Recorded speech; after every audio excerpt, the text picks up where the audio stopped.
Welcome to Weekly Digest, where we highlight the works of ministers of government as they push the administration's development agenda.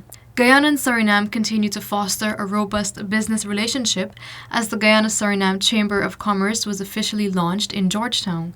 Speaking at the launch at the Pegasus Hotel and Corporate Suite was Senior Minister in the Office of the President with responsibility for finance and public service, Dr. Ashni Singh, who noted that the initiative is due to the solid foundation existing between the two countries. Outside of all of the other obvious reasons why the relationship between Guyana and Suriname is a special one, the relationship between Guyana and Suriname and the business relationship between Guyana and Suriname is a truly long-standing one. And so we really are obviously, logically, and naturally economic partners. The government of Guyana and the private sector will now access additional financing from UK Export Finance after the market risk appetite has increased from £750 million to £2.1 billion.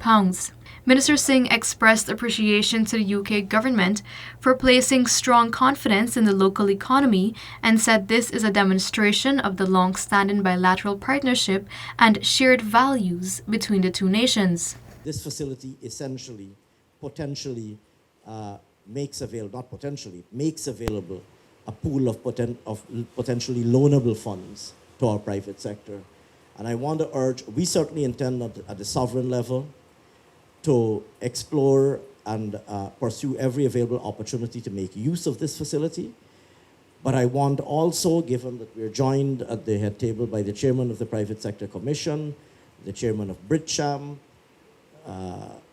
the head of the Manufacturers Association, the Georgetown Chamber of Commerce, I want to urge our private sector, the Guyanese private sector, which is growing so rapidly, I want to urge the Guyanese private sector to avail themselves of this opportunity to access financing and this opportunity to do business with British companies. The plethora of investments made in Region 1 has led to significant economic and social transformation there, as has seen in every other region. We have always said that we want to bridge the divide between the hinterland and the coast. And in this regard, extensive concrete road works have been undertaken and continue to be done right here in Mabroma, in Moruca, and in Matakai. 30 families in Region 8 will soon have brand new homes as the Ministry of Housing and Water will be spearheading the construction. Through the Hinterland Housing Program, elevated timber houses will be built for vulnerable families. We have started a Hinterland Housing Program that sees us working in various communities. So there are 3 communities that have been identified for the Region 8. For which, with the Minister of Armenian Affairs, with our Central Housing and Planning Authority, we will be engaging to do the consultation and to have 10 houses each from those villages. Residents of Bath and surrounding communities in Region 5 will soon have increased access to treated water as plans are advancing towards the construction of a $2 billion water treatment plant at Bath. In fact, the tender is opening on March 12th. So before next year, all persons who live in the experiment will be getting treated water. Further, infrastructure works are advancing on the imminent industrial and commercial zone at Enmore Fowlis, East Coast Demerara. In the first phase, over 660 acres of land is being developed with a $4.58 billion budget. This will have about 3 types of category. You will have heavy industrial, light industrial, and commercial activities. So as I said, this is the first phase that we're working on. It's 6 lots that the infrastructure work is being done.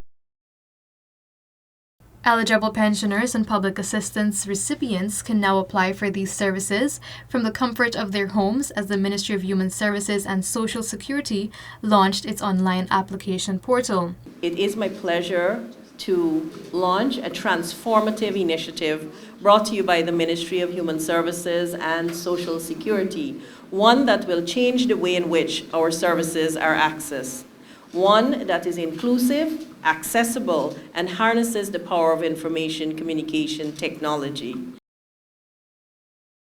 Guyana set out on a remarkable journey in 2020 to revitalize the agriculture sector in the face of climate change.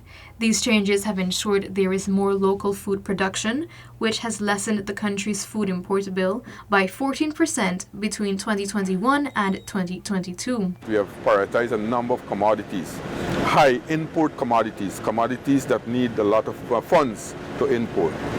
And I'm very, very happy to see that country, for example, Guyana, over the last year from 21 to 22, we were able to reduce imports by 14%. Senior health personnel met in Georgetown for the HPV Scientific Conference as Guyana seeks to step up its HPV vaccination program. The aim of the conference is to show evidence and other activities related to the elimination of cervical cancer. I think if we focus a lot of our energy on HPV vaccination, that in a couple of years, maybe in a decade, we can see the effects of that. We will be on the pathway to eliminate cervical cancer as one of the major cancers in the country. And I think all of us would like to see that happening. Because if this is number 2, and we can change it and bring it to number last, that's a big achievement. And that's what we should be working on, right? So with a simple vaccine, we can make a big difference. The Ministry of Local Government and Regional Development is working assiduously with officials from all 10 administrative regions to better infrastructural development. As the local government minister now, and we have responsibility for all of those health centers and schools in the different regions.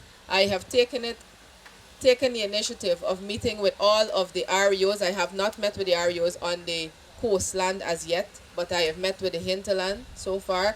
I will do so with the RHOs as well, so that we can come up with a comprehensive plan how we can start to tackle the repairing of these schools and these health centers. This has brought us to the end of this edition of Weekly Digest. For these and other government-related stories, do log on to our website at dpi.gov.gy and our social media platforms as well. Goodbye.